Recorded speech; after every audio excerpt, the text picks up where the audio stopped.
Hello everybody, I'm speaking to you from Travel Matters, ABTA's annual policy event where we bring together the industry and the policymakers.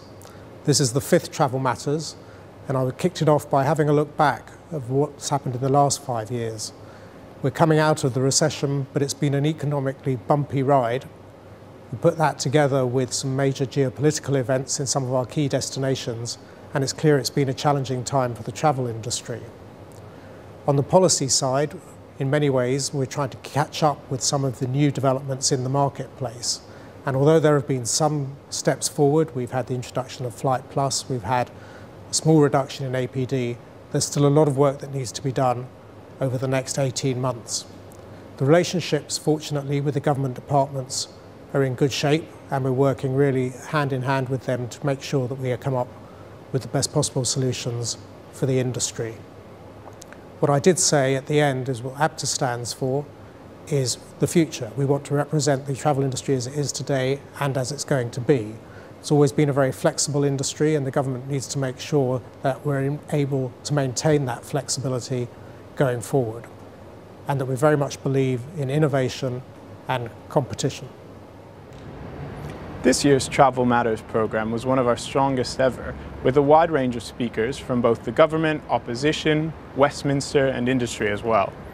The government's Aviation Minister Robert Goodwill and Labour's Transport Secretary Mary Creagh gave interesting keynotes, giving some insights into what we could expect from both of their parties should they form the government after 2015.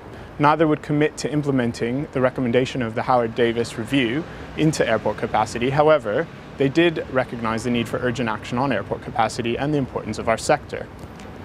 We also heard from Graham Pickett of Deloitte highlighting the UK as one of the growing economies of the world at the moment, which was nice to hear after years of negativity on economic growth.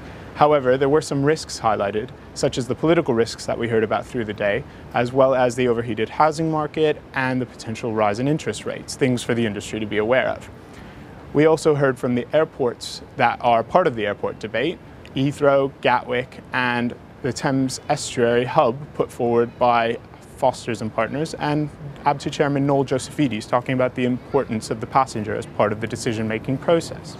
I thought it was very insightful, actually. I think it's one of the best ABTA sessions we've ever had.